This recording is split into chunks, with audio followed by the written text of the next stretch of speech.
Olá, essa apresentação é um recorte de uma tese que busca entender os processos de inclusões sociais através do esporte em um programa esportivo de caráter social de educação olímpica. Nosso resumo parte do pressuposto que diversos projetos sociais na contemporaneidade alegam um papel positivo atribuído ao esporte. Ele, o esporte, poderia proporcionar uma transformação na vida de seus praticantes e consequente inclusão social. Buscou-se identificar como um projeto esportivo social expressa a sua concepção de esporte e a avaliação desse potencial transformador. Analisando os documentos, chegou-se à conclusão de que há dúvidas conceituais na definição do esporte e dos meios de trabalhar para alcançar os objetivos estabelecidos pelo projeto. Conclui-se que o projeto apresenta realidades editadas, que precisariam de aprofundamentos empíricos para a constatação da correlação entre o discurso do projeto e a avaliação de indícios de transformação social. Meu agradecimento especial a Alice Luiza Félix, à querida professora Liana, ao meu querido co-orientador Mataruna e ao meu orientador e amigo, professor Otávio Tavares. Próximo slide. Nós vemos aí, Sheila Antunes definiu essas iniciativas apresentadas no slide anterior, de intervenção social, como projetos esportivos de caráter social, ou PECs, que podem ser definidos como empreendimentos de organizações não específicas da ciência social, que têm no oferecimento de uma ou mais modalidades esportivas a principal estratégia de ação para transformar uma parcela da realidade. Alguns desses projetos ou programas têm adotado os valores do movimento olímpico como referência para o desenvolvimento de seus projetos. O presente estudo dá continuidade a uma perquisição entre as relações existentes entre os projetos esportivos sociais, a educação olímpica e a inclusão social. Para o recorte apresentado, trabalha-se também com as dimensões de inclusão social de Bailey, 2005, os níveis de riscos dos participantes de Brightman e Faust, 1976, e os mecanismos de ação de projetos esportivos de Goff-Nichols, 2007. Uma revisão teórica na relação entre esses três conceitos demonstrou potencialidades, detectou-se uma lacuna em estudos que façam uma inter-relação entre esses três conceitos, projetos esportivos de caráter social, educação olímpica e inclusão social. Neste recorte, procura-se realizar uma análise documental que permitirá uma visão preliminar de um projeto específico. Entende-se esta como uma forma de aproximação que permite um melhor entendimento do espaço e pode promover uma forma de contato, mesmo à distância, permitindo o conhecimento geral de seu funcionamento e como o programa se organiza. Próximo slide. A análise documental é uma técnica de pesquisa qualitativa que pode utilizar de algumas quantificações para justificar as inferências produzidas. A fase preparatória da análise é iniciada na escolha de quais materiais coletar, não sendo uma simples acumulação automática e irreflexiva. O pesquisador já pode elaborar percepções acerca do fenômeno à medida que vai coletando as informações documentais, guiando-se pelas especificidades dos documentos selecionados. Os pensamentos e comunicações humanas são registrados a partir de sinais gráficos, o alfabeto, números, traços, emojis e etc., em variados formatos, como livros, fotografias, sons, rabiscos, memes, posts, etc., e em diversos suportes, como pedra, papiro, papel, metal, browsers, apps, etc., em um processo contínuo de comunicação em releituras, vivências, fatos e descobertas científicas e tecnológicas em uma linha histórica sucessiva, não necessariamente linear ou evolutiva rumo ao mito do progresso, e em contextos distintos. Tais registros são entendidos como informação em documentos, sendo ainda mais necessária a produção da organização dessas informações a partir do contexto de uma realidade, de uma sociedade, que é imersa na tecnologia digital. A falta de solidez física de alguns documentos, que é alterada por bases em dígitos binários que precisam ser traduzidos por hardwares e softwares para a percepção pelos sentidos humanos, em bases de dados hipertextos, resultando em documentos que parecem infinitos.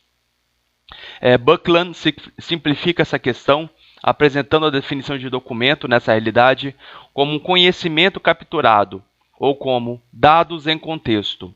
Assim, o documento pode ser percebido como um conhecimento fixado, possível de ser utilizado em um estudo, consulta ou como prova, mesmo em formato digital.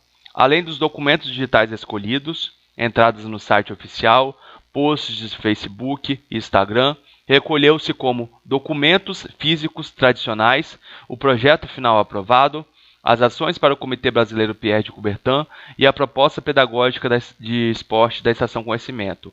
Próximo slide. O Núcleo de Desenvolvimento Humano e Econômico de Serra é o nome fantasia da Estação Conhecimento de Serra, ok? Que fica no início de Cidade Continental, logo no fim de um outro bairro influente que é Novo Horizonte.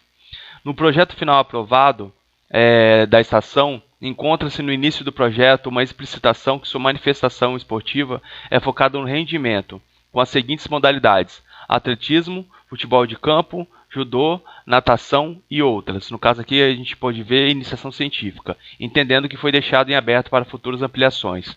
O projeto era previsto para 12 meses, mas pelo seu êxito progrediu para ficar com um programa de longa duração. O projeto não atende adultos, idosos e, como está escrito, SIC, que a gente fala aqui, portadores de necessidades especiais, ou seria pessoas com deficiência. O objetivo seria dar manutenção e continuidade às atividades esportivas já realizadas na Estação Conhecimento. Ok? Além disso, busca a promoção de inclusão social por meio do esporte dos participantes que se encontram em situação de vulnerabilidade social. Tudo isso é texto dos documentos. Ok? A classificação da manifestação esportiva como rendimento, em um momento, ela fala que o esporte é visto como rendimento. Depois ele declara que não é para exacerbar a competitividade, ok? E no fim ele diz que os iniciados são inseridos em competições. Então essas três declarações do documento são pontos de contradição. Próximo slide. No documento consta que não há execução no projeto quaisquer distinções de sexo ou cor. A gente pode traduzir nos termos da nossa pesquisa como gênero ou etnia. Os alunos recebem uniformes e se alimentam nas instalações nos dias de aula. Além disso, as despesas de inscrição e viagem para competições também são pagas pelo projeto. Na segunda seção de metodologia do documento, consta que o projeto se orienta nos princípios ideais da educação olímpica. Continua relatando que, do ponto de vista metodológico, o projeto utiliza a prática esportiva como ferramenta social de promoção de desenvolvimento. As aulas são realizadas no contraturno escolar e abordam aspectos motores, cognitivos e conteúdos técnico-esportivos, além de valores de conduta e interação social. As aulas duram de 60 a 90 minutos, de 2 a 3 vezes por semana, de acordo com a modalidade escolhida. Próximo slide. A partir da seleção de documentos digitais de hipertexto, que seriam o site oficial, a representação no Facebook e a representação no Instagram da estação, e dos documentos físicos, foram levantadas inferências que apontam para a temática do estudo, como os temas educacionais dos olimpismos, que são elencados por Binder, como eles se apresentam, e pistas sobre iniciativas de inclusão social a partir da teoria de Bailey, além de tentar classificar os projetos dentro das categorias de mecanismos e nível de risco dos participantes com base na sistematização proposta por Nichols, tendo a consciência que as mídias sociais são lugares onde são apresentadas realidades editadas. Foram analisadas 5 postagens do Facebook e 5 postagens do Instagram mais relevantes e recentes do ano 2020, e é importante ressaltar que a estação não possui perfis oficiais nessas duas redes. Por isso, as redes sociais criaram um perfil não oficial baseado em postagens que utiliza a localidade como marcada. Ok? Próximo slide. Na captura 1 apresenta a homepage do site oficial da Estação Conhecimento. Bem, só um esclarecimento. Segundo a lei de proteção de dados, nós não podemos utilizar algumas imagens, ok? Por isso que as imagens que vão aparecer aqui são alteradas. Na captura 1, apresenta-se a homepage do site oficial da Estação Conhecimento. É possível perceber uma janela pop-up relatando que suas instalações físicas estão fechadas desde 17 de março de 2020, indicando uma página oficial do governo federal que está envolto em diversas polêmicas sobre esse assunto, no ano de 2020. Para mais esclarecimentos sobre a Covid-19. As cores em destaque são verde e amarelo, as mesmas da bandeira nacional, da marca da estação e da empresa Vale. Destaca-se também a parceria da Fundação Vale e a Prefeitura Municipal de Serra. A palavra inclusão social está em destaque. Próximo slide. Na captura 2, novamente lembrando da Lei de Proteção de Dados, apresenta-se a página encontrada no Facebook da Estação Conhecimento. Nela é possível perceber que a página se apresenta como localidade e se classifica como estádio, ginásio e instalação esportiva, complementando com organização sem fins lucrativos. A página está com nota máxima 5 na opinião de 5 votantes. É possível notar uma imagem aérea das instalações na foto do perfil, imagens de crianças e adolescentes no plano de fundo e um mapa para se deslogar até o projeto. Importante ressaltar que a Estação Conhecimento não possui perfis oficiais nas redes e as redes são baseadas, então no caso, isso aí é baseado em postagens que a marcaram como uma localidade. Próximo slide. Na captura 3, apresenta-se a página encontrada no Instagram para a Estação Conhecimento. É possível perceber que também nessa plataforma a Estação Conhecimento é apresentada enquanto localidade, com um grande mapa em destaque, uma selfie com vários adolescentes uniformizados no fundo como perfil, e nas fotos de destaque pode-se ver uma mulher negra sorridente, um adolescente sorridente próximo a uma gravura de Pierre de Coubertin, e um homem ao lado de um adolescente também sorridentes. No caso específico do Instagram, não oficial como relatado, da estação, o próprio site sugeriu publicações mais relevantes, nas quais selecionamos as relacionadas ao projeto em análise. Próximo slide.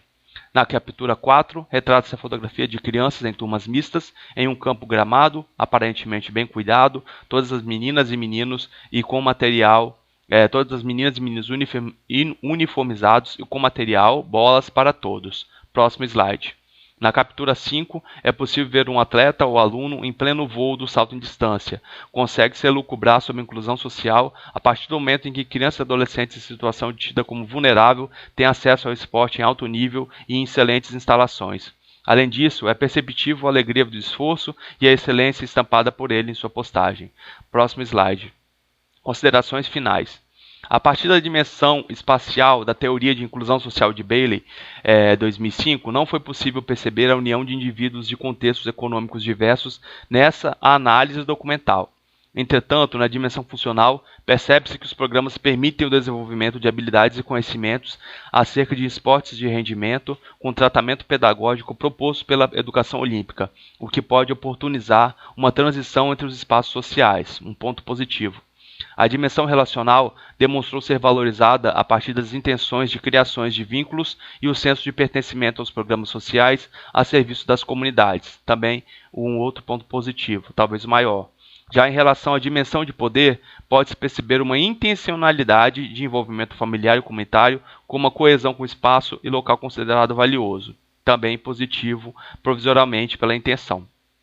Em relação à tipologia de nível de risco dos participantes, de Bright e Faust, 1976, tem-se o projeto trabalhando com crianças e adolescentes em situação tida como vulnerável, assim poder-se-ia classificar como de redução secundária, de prevenção de grupos de risco, mas ampliando para a terciária, em alguns casos específicos, no caso de jovens que tiveram conflito com a lei e foram encaminhados do judiciário para a estação, com o objetivo de reeducar e prevenir a reincidência.